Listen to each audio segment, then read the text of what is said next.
ఇకపై మీకు ఇష్టమైన ఫేవరెట్ సీరియల్స్ యొక్క ఫుల్ ఎపిసోడ్స్ యూట్యూబ్లో అందుబాటులో ఉండవు.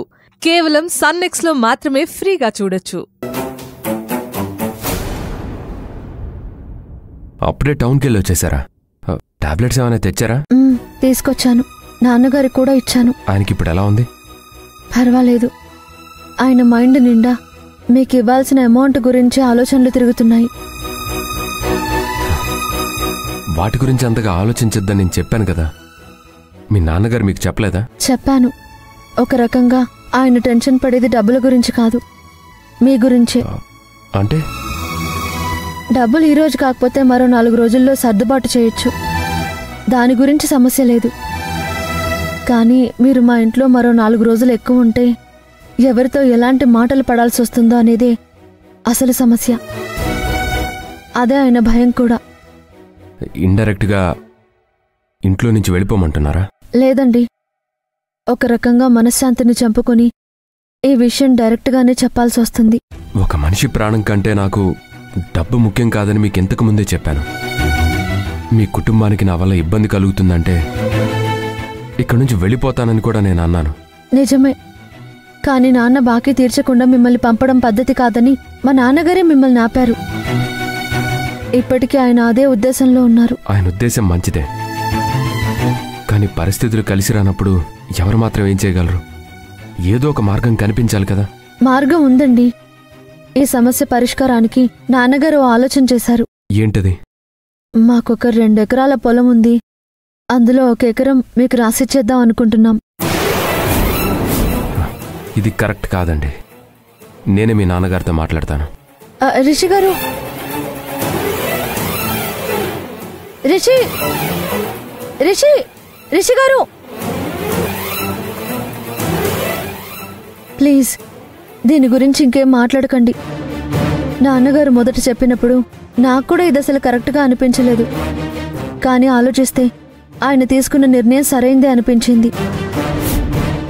ఇలా చేస్తే మీ బాకీ తీర్చిన సంతృప్తి నాన్నగారికి కలుగుతుంది. ఊళ్ళో వారితో ఏ మాటలు పడాల్సిన అవసరం కూడా లేదని ధైర్యం ఆయనకొస్తుంది. ఆస్తి పోతే సంపాదించుకోవచ్చండి, పరువు పోతే తిరిగి రాదు కదా. ఇక్కడ ఎకరం 10 లక్షలకు పైన పలుకుతుంది. ఇప్పుడున్న పరిస్థితుల్లో బ్రోకర్ని పిలిచి పొలం వేరే వాళ్ళకు అమ్మి డబ్బులు వచ్చేసరికి చాలా లేట్ అవుతుంది. అప్పటి వరకు మీరు మా ఇంట్లో ఉండడం మా అందరికీ ఇబ్బందిగానే ఉంది. తప్పని పరిస్థితుల్లో ఈ విషయాన్ని మీకు ఓపెన్గా చెప్తున్నాను. మీరు ఈ పొలం తీసుకోవడానికి ఒప్పుకోండి. మీరు ఒప్పుకుంటే నాన్నగారి ఆరోగ్యానికి, మీకు, మాకు అందరికీ మంచిది. మీరు సరే అంటే రేపే రిజిస్ట్రేషన్ పెట్టుకుందామన్నారు నాన్నగారు. ఏమంటారు? సరే. థ్యాంక్స్ అండి, చాలా థ్యాంక్స్. ఒక రకంగా నేనే మీకు థ్యాంక్స్ చెప్పాలి. ఎందుకు? మీరు నా బాకీ తీర్చేస్తే ఈ ఇంటితోనూ ఈ ఊరితోనూ సంబంధం తెగిపోతుందని చాలా భయపడ్డాను. కానీ ఇప్పుడు నాకు ఆ భయం అవసరం లేదు. ఏముంది, మీరు పొలం రాసిచ్చేస్తే నేను ఈ ఊరి వాడిని అయిపోతాను కదా. నేను ఇల్లు వదిలి వెళ్ళిపోయినా ఈ ఊరు వదిలి వెళ్ళక్కర్లేదు. ఈ ఊర్లోనే ఉండొచ్చు కదా. అందుకే థ్యాంక్స్ చెప్తున్నాను.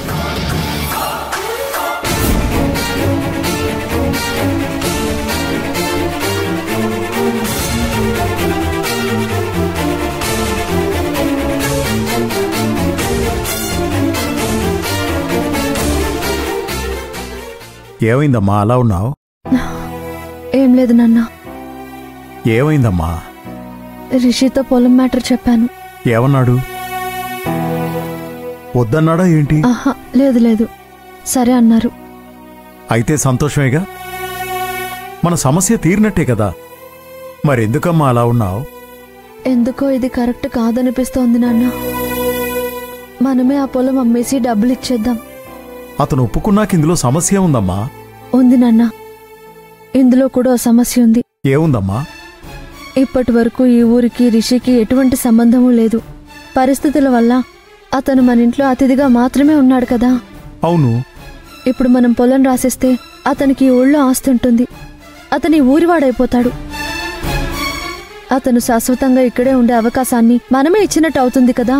చూడమ్మా,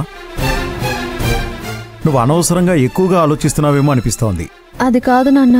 నా ఆలోచన మాత్రం కేవలం మన ఇంటి పరువు గురించి, నా ఆడపిల్లల భవిష్యత్తు గురించమ్మా. నిజానికి అతను ఆపద సమయంలోనే మనకు సాయం చేశాడు. కానీ అతన్ని ఇంట్లో ఉంచుకోవడం వల్ల ఊళ్ళో నలుగురు 4 రకాలుగా మాట్లాడుకునే అవకాశాన్ని మనమే ఇచ్చినట్టయింది. ఈ స్థితిలో అతన్ని ఇంట్లో ఉంచుకోలేకపోతున్నాం. బయట వాళ్ల మాటలు భరించలేకపోతున్నాం. నేను తట్టుకోలేక పడిపోయాను. కానీ మీ అమ్మ ఆ బాధను గుండెల్లో దాచుకుని భరిస్తోంది. అతను ఏదో విధంగా ఈ ఇంట్లోంచి బయటికి వెళ్ళిపోవడమే ఈ సమస్యకు పరిష్కారం. ముందు ఆ పొలం అతనికి రాసిచ్చేద్దాం. అతను కూడా అందుకు ఒప్పుకున్నాడంటున్నావుగా. ఒక రకంగా అది మనకి సంతోషమే. అతని బాకీ తీరిపోయి ఈ ఇంట్లోంచి వెళ్ళిపోయిన తర్వాత మనకి పెద్ద భారం దిగినట్టు అవుతుంది. తర్వాత ఎక్కడుంటే మనకేంటి చెప్పు? నిజమే నాన్న, కానీ నువ్వు చెప్పినట్టు మన పొలాన్ని వేరే వాళ్ళకమ్మి డబ్బులు ఇవ్వాలంటే చాలా టైం పడుతుంది.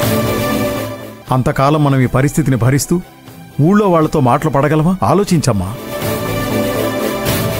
ఒకవేళ అతనికి మనం డబ్బులిచ్చినా అతను ఆ డబ్బుతో ఈ ఊళ్ళోనే ఏ స్థలమో ఇల్లో కొనుక్కోవాలనుకుంటే మనం ఆపగలమా చెప్పు?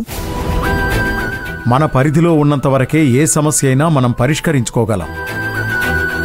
నిజంగా తప్పించుకోలేని సమస్య మనకి రాసిపెట్టుంటే మనం ఎంత దూరం పరిగెత్తినా తప్పించుకోలేమమ్మా. ముందు మనం అతన్ని ఇక్కడి నుంచి పంపించేయడం వరకే ఆలోచిద్దాం. పొలం రిజిస్ట్రేషన్ గురించి రేపే రిజిస్టర్ ఆఫీస్కి వెళ్ళి మాట్లాడదాం. సరే నాన్న. నువ్వు నా బంగారు తల్లివిరా.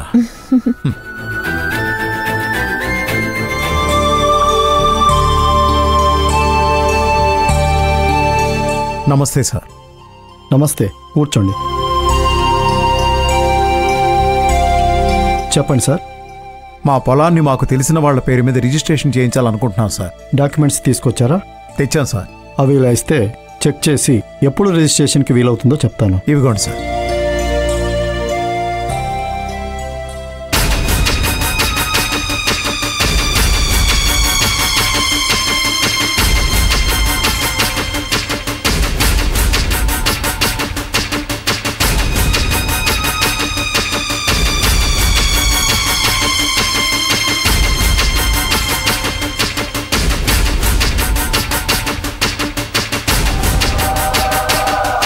ఏంటి సార్, ఏమైనా ప్రాబ్లమా? ఇవి ఒరిజినల్ డాక్యుమెంట్సే కదా? అవునండి, ఒరిజినల్సే. ఎందుకలా అడుగుతున్నారు? ఈ సర్వే నెంబర్ ల్యాండ్ వేరే వాళ్ళ పేరు మీద ఉన్నట్టు చూపిస్తుంది. వేరే వాళ్ళ పేరుతో ఉండడం ఏంటండి? ఎక్కడో ఏదో పొరపాటు జరిగి ఉంటుంది. ఒకసారి చెక్ చేయండి ప్లీజ్. 1 minute.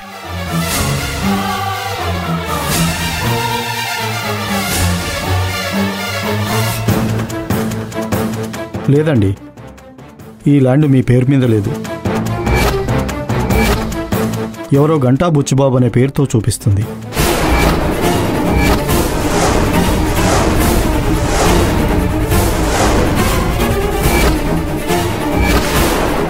అలా ఎలా చూపిస్తుందండి? నేను గవర్నమెంట్ ఎంప్లాయీనండి. నా కష్టార్జితంతో పైసా పైసా కూడబెట్టి కొనుక్కున్న పొలం సార్. కొంచెం చూడండి సార్ ప్లీజ్. చూశాను సార్, మీకోసం మరోసారి చెక్ చేశాను. ఇక్కడ కంప్యూటర్లో ఏ ఇన్ఫర్మేషన్ చూపిస్తుందో అదే చెప్పగలం. అంతకు మించి మా చేతిలో ఏం ఉండదండి. నాన్న ప్లీజ్ ఊరుకోండి. సార్, మా పొలం ఒరిజినల్ డాక్యుమెంట్స్ మా దగ్గరే ఉన్నాయి. మాకు తెలియకుండా వేరే వాళ్ళ పేరు మీద ఎలా రిజిస్ట్రేషన్ అవుతుందండి?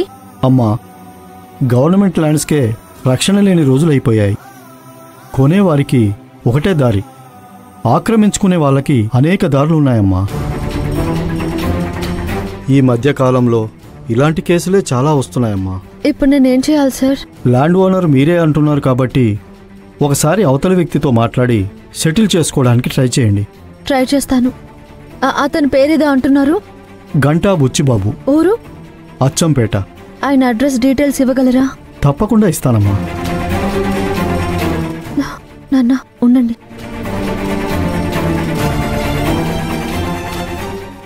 ఇదిగోండమ్మా తన డీటెయిల్స్.